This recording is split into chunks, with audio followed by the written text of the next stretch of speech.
مژارە دوێ یا بەرنامەی بەیانیت باش کوردستان وەکو مامەژە پێکری مەژارێکە تەندروستیە لەسەر مامەڵەیە تەندروست دەگەل دانێن زارۆکە بێ مژارێ باخوێن بە میێوانداریە دکتۆر طەیب ئەحمەد بەڵێ دکتۆر سپێدە باش تو بخێراتی بۆ بەرنامەی بەیانیت باش کوردستان دکتۆر کە ئەوترێ مامەڵەی تەندروست لەگەڵ دانی مناڵ لە چ تەمەنێک پێویستە کات کە دایک و باوک خێزان بزانێت کە ئەو مناڵە دانی پێویستی بە چاودێریکردن و پاراستن هەیە. بەڵێ خۆی ئەبێ ئەوە بزانین کەەوە دانی مناڵی لە شەژمانیەوە دەزەکا بە هاتن لە 2 ساڵیە تەواوە بێ ژمارەکەی 20 دانە. اینجا ئەم دانانە کە دەریێت لە مناڵیە ئەبێ زۆر ئاگاری بێ ئەو دایک و باوکە کەوا لە پێش ئەوەی کە خۆیان بزانن مناڵەکە بتوانێت دەبودانی پشوای بێ دایک و باوکەکە خەریکی بێ دانەکانی بۆ پاپکەنەوە و بیپارێزن لە بۆ نمونە لەو تەمەنە بەچی پا بکرێتەوە ئەگەر مەسەن لە وەختێکا بێ کە شیرە خوا و مناڵە یان بە شاشێ یان بە پارچە لۆکەیەک دوای ئەو شیر خواردنە یان ئەو شتێک کە ئەیخوا ناودەمی بۆ پاکەنەوە ئەو وەختە دانەکانیشی زۆر نییە وردە وردەیەت یعنی لە شەژمانیەوە کە دەستمان پێکرد وتمان وردە وردە دانەکانیە هەمووی بە یەک جار نایە. دکتۆر باو پرسیارەش بکەم هەنێ جار دانی مناڵ هەنێ مناڵەیە زووتر دانی دەریانێکی با بڵین درەنگتر ئەکەوێ ئەمە بێتە گرفت بۆ مناڵە بۆ نمونە گەر پاش و پێش بکەوێت لە تەمەنی بۆ نمونە لە دوای 6 مانگەوە بێت. ئەوە زۆر باشترە بەڕای من هەموو جارێ ئەڵێم ئەوانەی کە درەنگتر دادی دەرێت درەنگتر خراپە بن. یعنی هەیە دواکەوێت دانەکانی تۆزێ زیاتر مثلەن دوای 6 مانگەکە نایەت بۆ ساڵێکە مێنێتەوە یعنی هیچ گرفتێکی نییە ئللا لە حاڵەتێکە ئەگەر مثلەن سیرەکەن تا مدەیەکی زۆر دانەکان نەیە ئەوە پێویستە کەوا بگەڕێن بڵێن تیشک ئەشیعە بگرن بۆ ئەو بزانن ئەو دانانە بۆچی نایە هیوا هەیە هەر لە دایکە بێ دانەکانی نایەت هەیە هەر چەندانێکی نایە هەیە هۆکاری چیە دکتۆر؟ هۆکارەکە بۆ ماوەییە بازێک بڵێن خانەوادە ئەو شتانیان هەیە نەخۆشی بۆ ماوەیی هەیە لەگەڵ ئەوە مەسەلەن کە دانەکە بازێ دانی نایە بازشتی کەس لە لەشیا لە ئێسقان و مێسقانی لەشیا هینی تایە یعنی ناڕێکی و نادروست باش چارەسەر چییە بۆ ئەو مناڵانەی کە مەسەلەن بۆ نمونە ساڵێکی شتێ پەڕێ ددانینێت بە چ شتێک ئەگەر دایک و باوکەکە زانیان هەر نایە ئەبێ بیبن بۆ لای پزیشکی ددان ئەشعی بۆ ئەگرن کە ئەشعەکەیان بۆ گرت سیرەکەن بزان ئایا ئەو دانانە هەیە یان نایە چونکە دانەکان پێش ئەوەی بێ وەکو خونچە چۆن ئەڵێن خونچە بڕعم لە جێی دانەکانە هەمووی هەیە ئەگەر نەبوو ئەبێ چارەسەری بۆ بدۆزنەوە یعنی چارەسەری ئەوەی ناتوانن یعنی چارەسەریەوەی بۆ بدۆزنەوە دانی بۆ دروستکەنەوە یعنی نایەت کە نایەت کە گەورە بوو بڵێن کە عمری بوو بە 5-6 ساڵ 6 ساڵ ئەو وەختە بێ ناچارن کەوە محاولەی بۆ بکەن دانوشتیکەی بۆ دروستکەن دانی سناایی. بەڵێ دکتۆر ئەگەر باس لە پاراستنی ددانەکان بکەین هەنێ جار مناڵ بەتایبەت لە سەرەتای قۆناغەکانی تەمەنی جۆری ئەو خواردانەی کە ئەیخوا جیاوازە لەگەڵ ئەوەش کۆمەڵگەی ئێمە ئەوە نەی کە ئەبینرێت نازانم هۆکاریەوە بۆ چێ گەڕێتەوە زۆربەی مناڵەکان دانیان ڕەشە بێتەوە لە تەمەنێک یان دانەکانیان هەڵەوەرێ ئایا ئەو خواردنەیە کە ئەیخوا کاریگەری لەسەری هەیە یا هۆکارەکەی پاکڕانەگرتنی یان بۆچی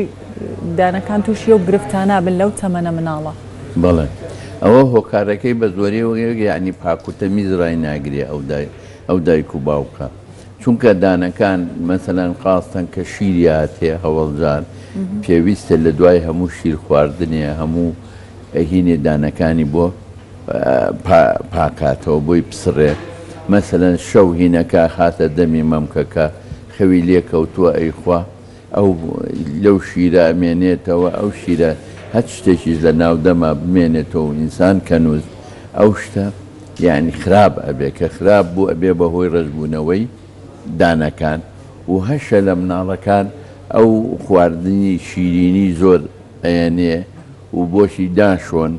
خزمەتی ناکەن ئەوانە ئەبێ بەهۆی ئەوەی دانەکانیان ڕەژە بێتەوە. دکتۆر مەسەن زۆر جار هەیە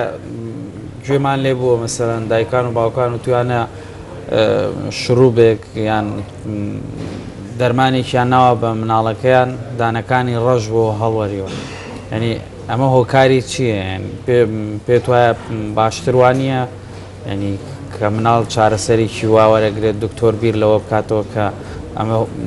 زیان بە دانەکانی و مناڵەگەێنێت. بڵێ بعضی شروب هەیە خاصەتەن مەسەلەن ئەگەر لە بناڵیە حتا ئەگەر دایکەکەش لە سکپڕیە مادەی تێتراسایکلین هەیە ئەو شروبەیان ئەو حتا دایکەکە کە بناڵەکە لە سچیاتی ئەگەر تێتراسایکلین وەرگێ ئەوە ئەبێ بەهۆی زەردبوونی ددانەکانی ئەو زەردبوونش کە ئەبێ دروست ئەبێ ئەگەر زۆری وەرگرت بێ مناڵەکە یان شروبەکەی پێش 6 ساڵی و 7 ساڵی وەرگرت بێ زۆری وەرگرت بێ ئەو زەردبوونە یعنی ئیتر لابردنی ناتوانانی لای بێ یعنی لە ناو دروستبوونی دانەکانە ڕەنگاتەوە ئەو نەوعە دائیمی ئەمێنێتەوە بەڵام نەوعی کە هەیە مەسەلەن کە مناڵێ نەخۆشە شروبی ئەیانەیە نهینی ئاسن حەدید کە پێڵێن سیرەکەی دانەکانی تام و دێک ڕەنگەکەیە گۆڕێ ئەوە شتێکی وەختیە ئەتوانێت دانەکانی بۆ پاکاتەوە و لێ بوێتەوە لەبەرەوە بێ ئاگاری ئەو هینانەبی ئەو دەرمانانە بێ ئەو دایک و باوکە یانە و دکتۆرەی کە بۆیە نووسێ کەوا ئەم شروبەیان ئەم دەرمانە ئەو هینەی هەیە زەرەرەی هەیە بۆ دانەکان ئەبێ دایک و باوک زۆر ئاگیان لێ بێ. دکتۆر مەسەن زۆر جار مناڵ هەیە دانەکانی بە ناڕێکیەتن چی بکرێت بۆ ئەوی مەسەلەن پێشەوەی دانی مناڵەکان بێ ینی دانەکانی مناڵ بێتن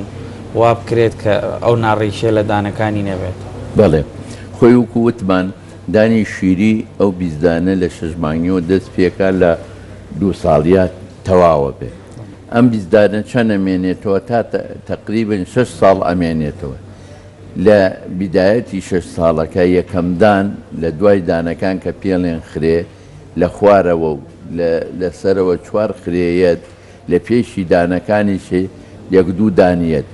اینجا وردە وردە لەگەڵ ئەم مددا کە دانەکانیەت دانەشینەکان شیرەکان کە وەختی هات دانە شیریەکان ئەکەوێتە جوڵە جوڵ و کەوتن بەعزێ جار دانەکان زۆر بە قووەتە دانی بڵین مناڵەکە ناجوڵێ خۆی کە بەچی ئەجوڵێ کە دانەکانی ژێرەوە دەستەکە بێتە دەرێدانی هەمیشەیی لە ڕێگی دانەکە ئەخوات کە خواردی وردە وردە دانەکە کەوێتە جوڵە جوڵ جاری وا هەیە ئەو مناڵە ئەمەنگە یعنی ئەو مناڵانەی خاصەتەن کە شیری دایک و ئەمانە خۆن زۆر ڕێک و پێک یعنی تاسیری هەیە بۆ دانەکانیان ڕێک و پێک و ڕق و هینە سیرەکەی دانەکان لێی ناخورێ کە لێی نەخورە سیرەکەی دانە دائیمێکە سەر دەرەهێنێ لە ژێر کوێوە لە ژێر دانە شیرێکەوە ئەگەر بی بە مۆلای پزیشکێکی دان سیر بکە ئەو پزیشکی دانە قەرار دانە شیرێکە ئەو بۆی دەربێنێ بۆ ئەوەی ڕێگا بکاتەوە بۆ دانە هەمیشەیەکەی بەڵام ئەگەر دوا کەوت ئەمە هەرگویان نایە سیرەکەی دانەکان خواروخێژ ئەمێنێتەوە ئەبێ بەهۆی زەرەر بوونی دانەکانی مناڵەکان بەعزێ جاریش کە گەورە ئەبێ مناڵەکە بڵێن حەجمی پووکەکانی فەرقی هەیە لەگەڵ حەجمی دانەکانیە وەختێک کە گەورە بێ سێرەکەی دانەکانی خواروخێجە بێ ئەو وەختە پێویستە کەوا ئەمەی پێڵێن دانگ ڕاستکردنەوە بۆی بکەیت. بەڵێ دکتۆر باس لە قۆناغی شتنی دان بکەین لە چه قۆناغێک دەست پێکات بۆ مناڵ مەبەستم بەکارێنانی فڵچە و هەویری تایبەتی دانە لە چ تەمەنێک دەتوانرێت بۆ مناڵ بەکار بێنرێەوە ئەو جۆرەی گونجاوە چ جۆرێکە خۆی وکو پێم وتی هەر لە مناڵیەوە بێ دایکەکە خزمەتی بکە کە وەختی عمرێگاتە ساڵونی و 2 ساڵ و ئەوانەی تر ئەتوانی ڕای بهێنی کەوا خۆی فێر ببێ فڵچە و دەرمان بەکاربێنێ بە لاساییکردنەوە بە زۆری مناڵ فێرە بێ مثەن دایکەکە لەگەڵ خۆیابی باتە سەر مەخسەلەکە دانی پشوادان پشۆ مثلەن هین هەیە معجون هەیە معجونی مناڵی بۆن خۆشەوانە حەزی لە چ بۆنێکە لەونەوە ئەمەجوونە ئەگەر بەکاربێنێ یعنی لە 2 ساڵیەوە مەفروزە وردە وردە ئەو مناڵە خۆی فێری دانشتن ببێ. ئەگەر دانەکە نەشوات زیانی پێگە چۆن ئەگەر لەو تەمەنەوە دەست بەشنی دان نەکرێت ئەگ خۆیەگەر لەو تەمەنەوە خاستە نوت و وتمان مناڵ خۆی زۆر حەزی لە شیرینیە ئەو شیرینیە ئەبێ بەهۆی شەکرەکە ئەبێ بەهۆی ڕێژبوونەوەی ددان کە ئەو دانانەی نەشوا و بمێنێ و دایک و باوکەکە ژینی وردە وردە سێرەکەی دانەکانیان ڕەژە بێ بەعزێ مناڵە بینی سێرەکەی دانەکانی پێشەوەی هەمووی ڕەش بووە یانەوەی دواوەی وردە وردە ڕەژە بێ لەبەرەوە زەرر لە دانەکانیە. ئەگەر باس لە جۆری ئەو خواردانە بکەین بە تایبەت بەگشتی بۆ هەموو مناڵێکە زۆرتر مناڵی خوا کام جۆر زۆر زیانی هەیە لەسەری بۆ نمونە خواردنی دەرەوە بە تایبەت چپس و هەنێ جۆری خواردنمان هەیە ئەگەر ئاماژەی بۆ بکەی کامیان زیانی پێگەێنێت. بەڵێ خۆی خواردنەکان ئەگەر مناڵ هەتا بتوانن مەسەرنەوە شیر و شیر مهمترین ئەساسی ترین شتە بۆ دان بۆ مناڵ ئەو خواردانەی بەنێ کە شەکری کەم بێ و پێویستیشە لە وەختێک کە ئەو خواردانەی کە یەنێ شەکری زۆر بڵێن مناڵ حەزی لێتی ئەو دایک و باوکە خێرا بە زووترین کات لە دوای ئەوە دەمودانەکانی یان پێی بڵێیان خۆی بۆی پاپکاتەوە یعنی ئەو خواردانەی بەنێ کە شەکری کەمتیایە و ئەو خواردانەی بەنێ کەوا بەدانەکانەوە نانووسێ یعنی لە دانەکان زوو لە دانەکان بێتەوە. ئەگەر دانەکان زیانی پێ بگات لەو قۆناغە کاریگەریەکانی لەسەر دانە هەمیشەیەکان چییە بێت کاریگەری هەیە؟ بەڵێ ئەگەر دانەکانی التیهابەکە کە التیهابێکە تەئسیرەکاتە سەر دانەکانی ژێرەوەشی دانە هەمیشەیەکان لەبەر ئەوە ئەبێ زۆر ئاگال لە دانە شیرەکان بێ محافظەی بکەن بیپارێزن هەتاکو ئەو 6 ساڵە و محاولە بکەن لە حاڵەتێکی زۆر زۆر گرنگ و عەزیەتی نەیە ئەو دانانە نابێت دەستکاری بکرێ و دەربهێنرێ کە دەرهات ئەبێ بەهۆی ئەوەی دانەکانی ناڕێک و پێگە بێت. باشە دکتۆر ئەو دانش ئەو بیزدانەی کەیت ینی چەنی ئەمێنێتەوە یاخود چەنی ئەکەوێت چەنی ئەمێنێتەوە چەنی هەتا ئەمێنێتەوە ینی لەگەڵ تەمەنایە چەنیشی ئەکەوێت ئەو بیزدانەوەکو بۆم باس کردی کە دروست دەبێت لە 6 مانگیەوە دەست پێەکە تاکو 2 ساڵی تەواوە بێ بیزدانەکە ئەم بیزدانێ لە 6 ساڵیەوە دەزەکا بەکەوتن تقریبەن هەتاکو 13 و 12 و 13 وردە وردە هەموو دانەکانی ئەکەوێت هەمیشەی یعنی نامێنێتەوە دانی شیری هەموو یەکەوێت. بەڵێ گەلێک سپاس بۆ دکتۆر تەیب ئەحمەد پسپۆری نەخۆشیên دەم و دانیên zarokان بەڵێ سەر